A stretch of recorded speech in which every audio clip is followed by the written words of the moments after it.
Ésaïe, chapitre 30. Malheur, dit l'Éternel, aux enfants rebelles, qui prennent des résolutions sans moi, et qui font des alliances sans ma volonté, pour accumuler péché sur péché. Qui descendent en Égypte sans me consulter, pour se réfugier sous la protection de Pharaon, et chercher un abri sous l'ombre de l'Égypte. La protection de Pharaon sera pour vous une honte, et l'abri sous l'ombre de l'Égypte une ignominie. Déjà ses princes sont à Tsoan, et ses envoyés ont atteint Anès. Tous seront confus au sujet d'un peuple qui ne leur sera point utile, ni pour les secourir, ni pour les aider, mais qui fera leur honte et leur opprobre. Sentence des bêtes du Midi. À travers une contrée de détresse et d'angoisse, d'où viennent la lionne et le lion, la vipère et le dragon volant, ils portent à Dodan leurs richesses, et sur la bosse des chameaux leurs trésors, un peuple qui ne leur sera point utile. Car le secours de l'Égypte n'est que vanité et néant.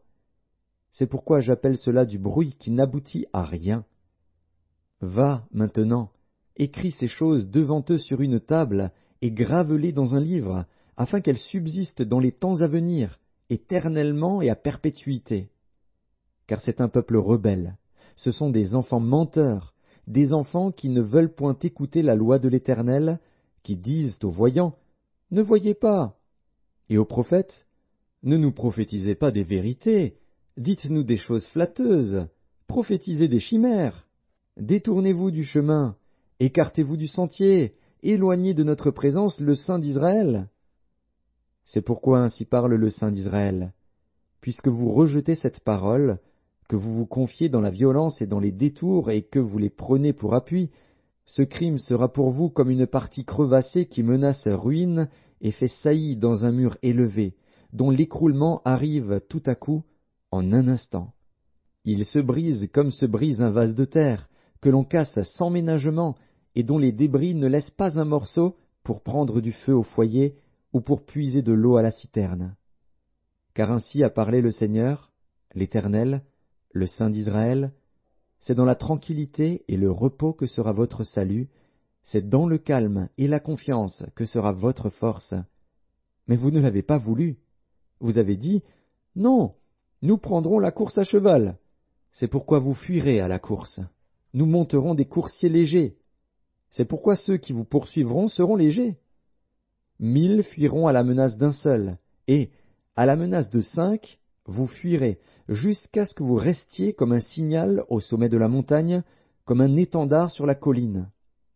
Cependant l'Éternel désire vous faire grâce, et il se lèvera pour vous faire miséricorde. Car l'Éternel est un Dieu juste. Heureux tous ceux qui espèrent en lui. Oui, peuple de Sion, habitant de Jérusalem, tu ne pleureras plus. Il te fera grâce quand tu crieras. Dès qu'il aura entendu, il t'exaucera. Le Seigneur vous donnera du pain dans l'angoisse et de l'eau dans la détresse. Ceux qui t'instruisent ne se cacheront plus, mais tes yeux verront ceux qui t'instruisent.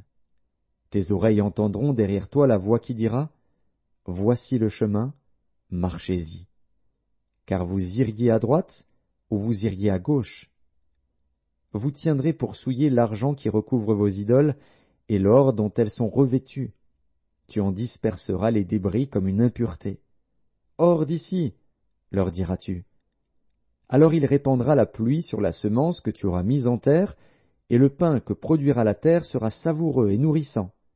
En ce même temps, les troupeaux paîtront dans de vastes pâturages. Les bœufs et les ânes, qui labourent la terre, mangeront un fourrage salé, qu'on aura vanné avec la pelle et le vanne. Sur toute haute montagne et sur toute colline élevée, il y aura des ruisseaux, des courants d'eau, au jour du grand carnage, à la chute des tours. La lumière de la lune sera comme la lumière du soleil, et la lumière du soleil sera 7 fois plus grande, comme la lumière de 7 jours, lorsque l'Éternel bandera la blessure de son peuple, et qu'il guérira la plaie de ses coups. Voici, le nom de l'Éternel vient de loin. Sa colère est ardente, c'est un violent incendie. Ses lèvres sont pleines de fureur, et sa langue est comme un feu dévorant. Son souffle est comme un torrent débordé qui atteint jusqu'au cou, pour cribler les nations avec le crible de la destruction, et comme un mors trompeur entre les mâchoires des peuples. Vous chanterez comme la nuit où l'on célèbre la fête. Vous aurez le cœur joyeux comme celui qui marche au son de la flûte pour aller à la montagne de l'Éternel, vers le rocher d'Israël. Et l'Éternel fera retentir sa voix majestueuse. Il montrera son bras prêt à frapper, dans l'ardeur de sa colère, au milieu de la flamme d'un feu dévorant, de l'inondation, de la tempête et des pierres de grêle. À la voix de l'Éternel, l'Assyrien tremblera. L'Éternel le frappera de sa verge. À chaque coup de la verge qui lui est destinée, et que l'Éternel fera tomber sur lui, on entendra les tambourins et les harpes. L'Éternel combattra contre lui à main levée. Depuis longtemps un bûcher est préparé. Il est préparé pour le roi, il est profond, il est vaste. Son bûcher, c'est du feu et du bois en abondance. Le souffle de l'Éternel l'enflamme, comme un torrent de soufre.